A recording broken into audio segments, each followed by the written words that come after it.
want to subscribe, it's Galactica 4411. Well, welcome back to part 2 of the TREX 500 Hilo head conversion from fly barred to a fly barless unit. Sorry it took so long, but I was kind of busy doing other things. But hopefully I'll be able to finish up real quick for you. Okay, so what we have is the thrust bearings. Thrust bearings for the, and we also have the blade grips. Blade grips, the head block, and the DFC links. We also have feather and shaft. 2 in here actually. Where we left off the last time. We had some movement here. Remember in the shaft. Remember, right there. And we don't want that. So what I have is the spacers. We're going to go ahead and put the spacers on and get rid of that play in the head. So what I did was I went ahead off camera and I removed the bolt. I removed the bolt out of the gear so I can release the main shaft. So let's go ahead and remove the shaft.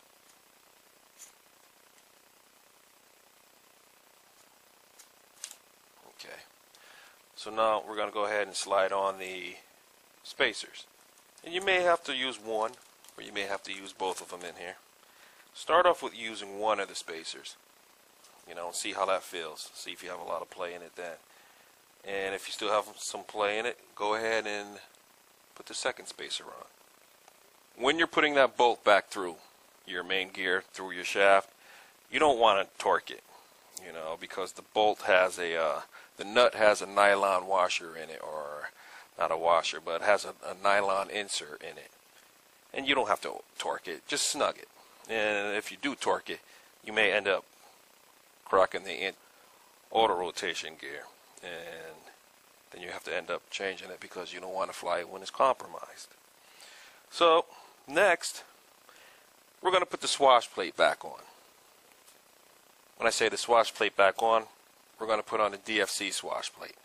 You don't want to reuse the swash plate off of the anchor. You want to put on the DFC swash. Sorry. You have long, and you also have short. And what I mean is there's a collar in here, or a neck. This has a short neck, this has a long neck.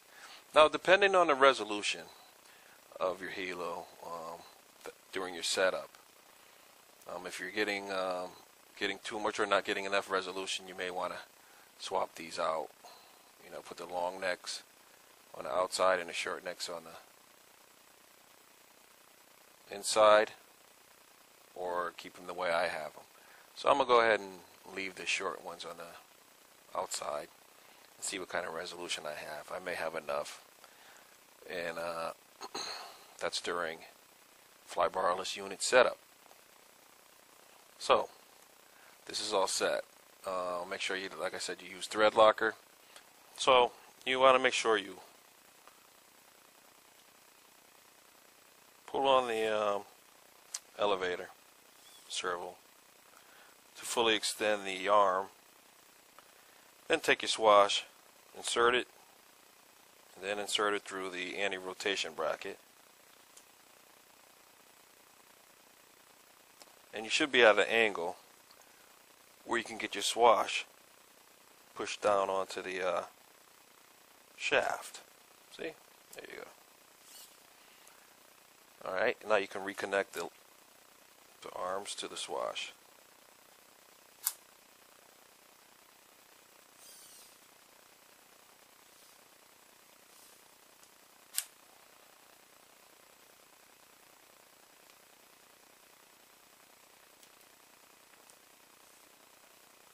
Elevator one's not that easy to pop on like the other ones. Can't really get behind it.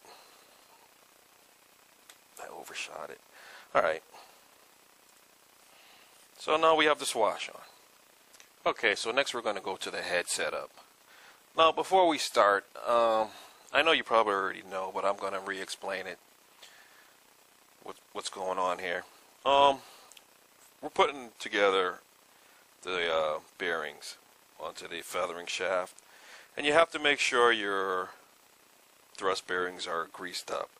Now what the thrust bearings are, well, what you have first of all is an outer washer with the groove inside, and you know it's the outer one because on the back of it says out. Alright, and on the other one the back of it says in. Okay, and these two washers, like I said, have grooves in it, and they sandwich the thrust bearing. And what the thrust bearing does is it takes the load of the blade grip. You know, when the blade grip's spinning, when the head is spinning, this sees all kinds of loads. See, it wants to fly off. And what the thrust bearing does is it takes the outward thrust of the blade grip and it transfers that load to the radial bearings. So they both share the load. So, you know, I'm not sure if you know what radial loads and thrust loads are, but like a tire or wheel on a car, as it's rolling and you set it down, the bearings inside it sees radial loads. But if you turn that car and turn it on the edge and you sit on that wheel like a stool, now it's seeing thrust loads because you're sitting down on it. Or just like a bar stool, if you're sitting on the bar stool, the bearings, you know, the bearings are seeing thrust loads because it's being thrust down. But if you take that bar stool and turn it on the edge and roll it like a tire, now those bearings are seeing radial loads.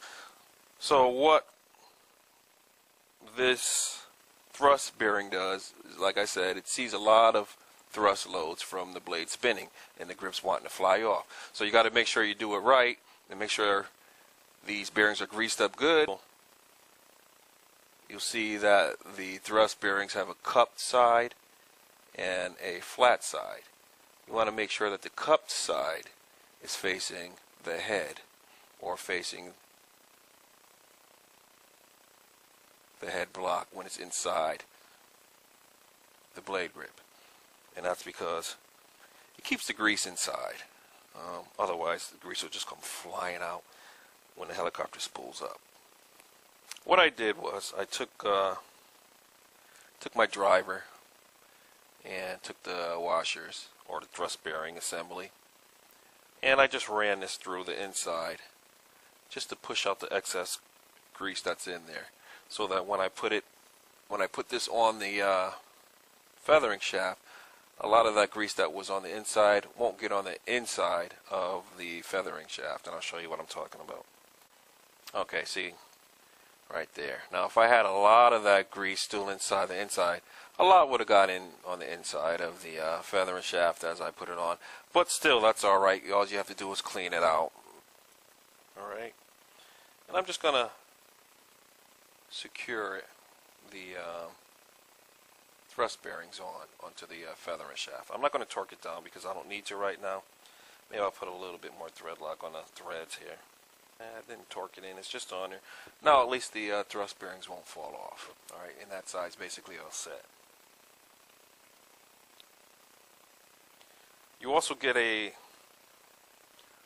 washer, so you might as well go ahead and take that washer and put it on there.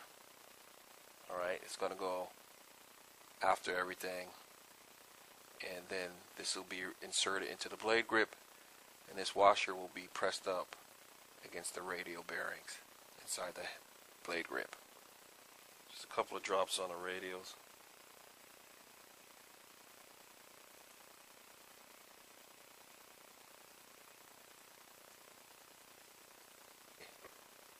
Thrust bearing sandwich there.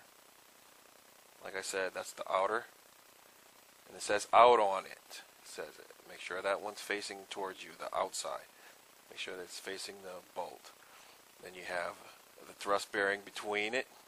The cupped side is facing away from this bolt, or facing down. The cupped side is facing down, and then you have the inner washer with the groove on it. Alright, and then you have that thin washer right there. I'm going to take the whole assembly, just drop it in here.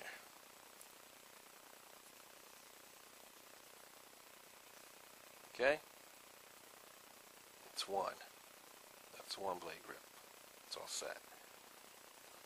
Now on the other side, doesn't matter if it's faced this way or faced that way. They both have a kind of a beveled edge. Both sides have a beveled edge on it. So just go ahead and drop it on the blade grip. Whoops. Drop it on the blade grip. I mean, not the blade grip, the feathering shaft. Let it fall up against it. And that's your spacer right there. Okay. Now you want to take a little more of the grease. Take your feathering shaft. You don't have to cake it on. You don't have to do that. Just put a little coat on it, like that, or like so. You know how some people say, yeah, just like so. And just kind of move it around on the feathering shaft. Like I said, it doesn't have to be a whole lot. That's good right there. All right. Now, like I said, you have your brass. You have your brass washer on there. You have your head. It already comes with the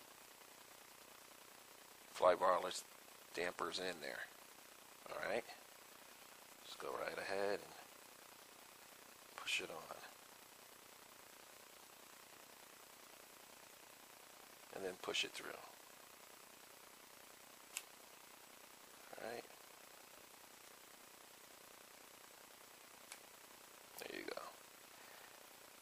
So now we have the brass washer on there, or spacer, actually that's a spacer. And we're going to go ahead and put the blade grip on.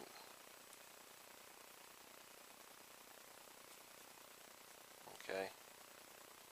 Now that we have it on, now we can go ahead and put the thrust bearings on. So we're going to take this washer, this little one. It's focusing for you, I hope. And that goes inside the grip. Alright, we're just going to drop it in there. See it in there? Little thrust bearing sandwich here. Do one of these.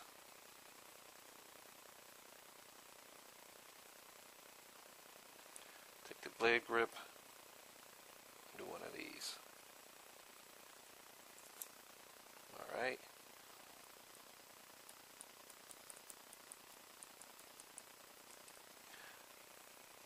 Thrust bearing assemblies in there. And we're going to go ahead and bolt this up.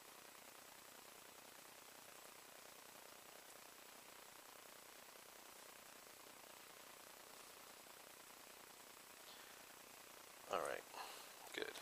We're going to go ahead and torque them down. Torque the bolts down. You're going to need 2 drivers. Alright. Okay. Alright, I'm going to wipe them off.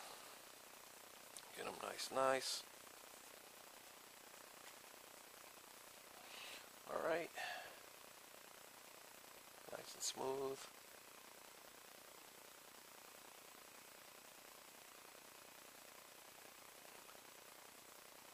Nice and smooth. Okay, gents, that's the end of part 2. It won't take that long for part 3 because basically I'm finished with what I was doing, which took me away from filming. But I hope you're able to follow it, and stay tuned for part 3. And peace. Cheers. Talk to you later, fellas.